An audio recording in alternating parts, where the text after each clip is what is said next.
exactly like devotional service of the Lord. In the beginning, the devotional service, it seems like terrible austerity.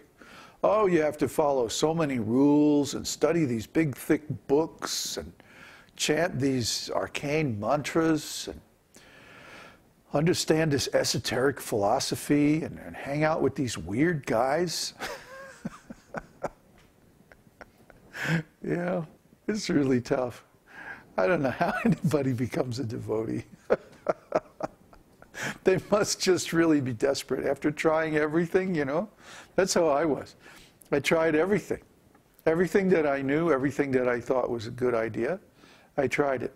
Nothing worked. I was still suffering like anything. So I had heard of this devotional service, and after some years of delaying and putting it off, I said, okay, I give up, I'll try it. And I tried it, and it worked. I got some relief. And I tried it some more, and it worked even more. So I said, well, there must be something to this. It wasn't easy. It wasn't easy for me to give up my material stuff. I was a musician. I was a working musician in a really good band. So I had to give up my band. I had to give up my music. I had to give up, you know, my beautiful girlfriend from Tobago. You know, I had a lot that I had to give up, and it took me a while. I had to give up smoking cigarettes and other things. But after some time, by trying, you know, if you try long enough and hard enough, you can give up just about anything. And I took up this process of chanting, very serious, joined a temple. And even though there were so many difficulties, I persisted, I persevered. And now I'm teaching the same subjects. So this is how you get cured. In the beginning, the sugar candy tastes sweet, tastes bitter, sour, terrible, if you have jaundice. So in the beginning, the same things that are actually sweet and transcendental, they taste bitter. They seem like suffering. Oh, I have to do so much discipline, so much difficult things.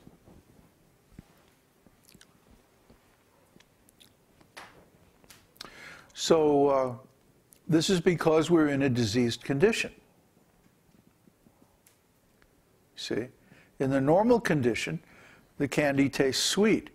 When in the normal condition, transcendental life is very sweet. Krishna, his name, his qualities, his pastimes, his character. I mean, the nature of Krishna's character and personality is so wonderful that it's impossible to describe. He is the friend that we're all looking for. He is the lover that we all crave. He's everything that we want and need deep inside. But because we're diseased, we keep looking for these things somewhere where they can't be found. Why? Because we're conditioned. I like to tell the story of the drunk. The drunk is out in front of the bar under the street light, and he's looking, he's like, it's the middle of the night, you know, and he's drunk, and he's like looking, and his friend comes and says, hey, what you doing? He says, I'm looking for my car keys.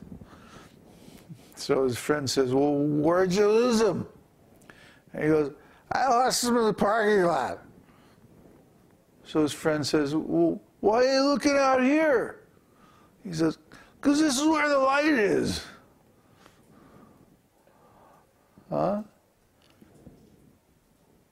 Duh. This describes everybody in the material world.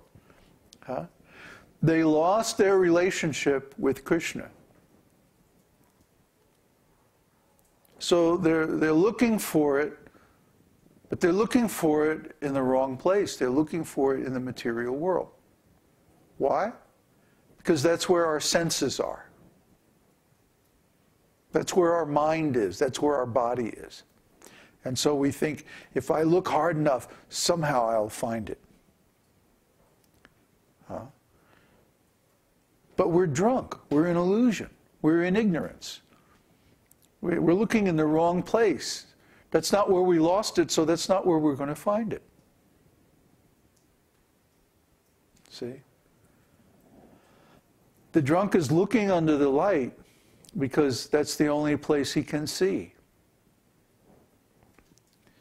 But if he wasn't drunk, he would say, oh, I'll go get a flashlight and I'll look in the parking lot where I lost them.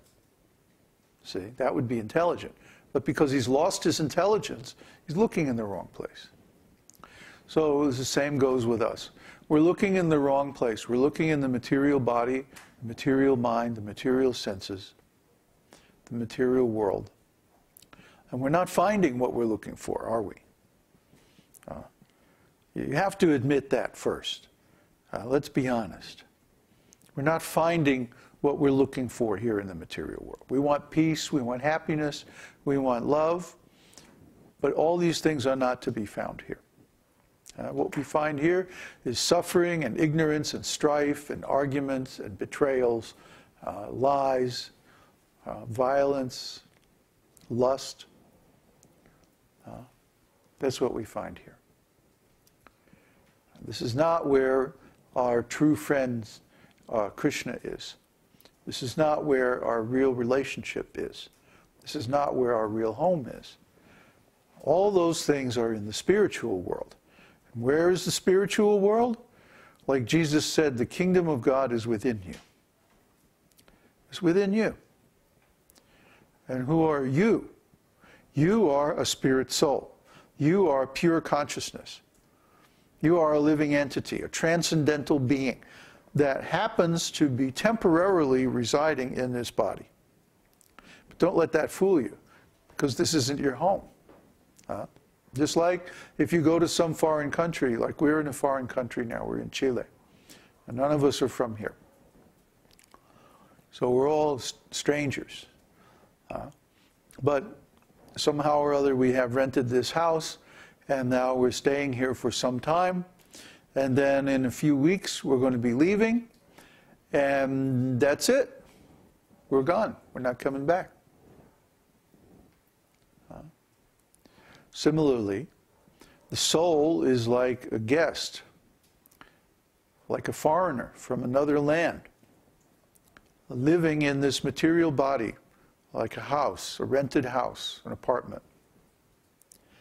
And when the lease is up, his time is up, then he goes away to another place, and he doesn't come back. That's the situation of the soul in the material body.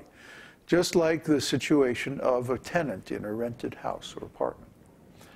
And when he's done with that place, he gives it up, and he goes and travels somewhere else and takes another place.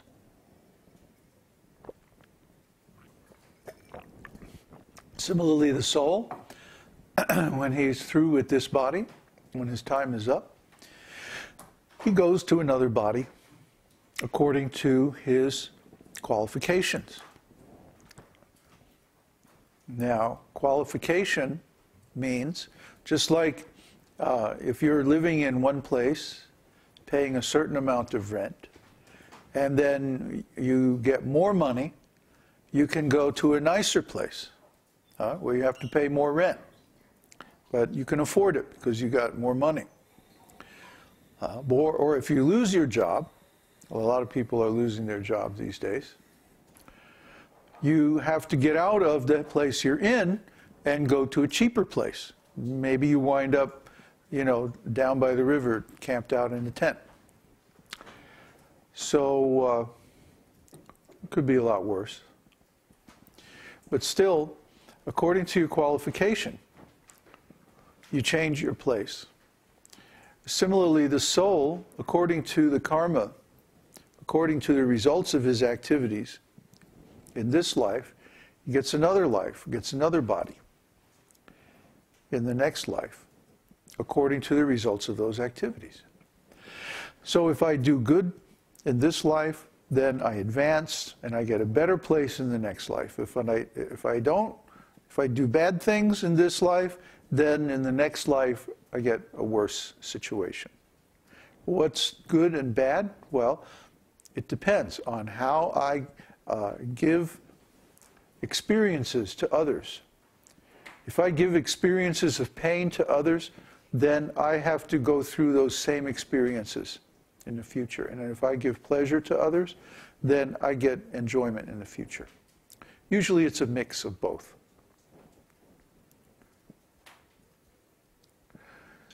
So, what is the greatest pleasure? What is the best thing that I could do in this life to get a best situation in the next life? It's devotional service to Krishna. Just like when you have a tree, you could go with a watering can and you could water each and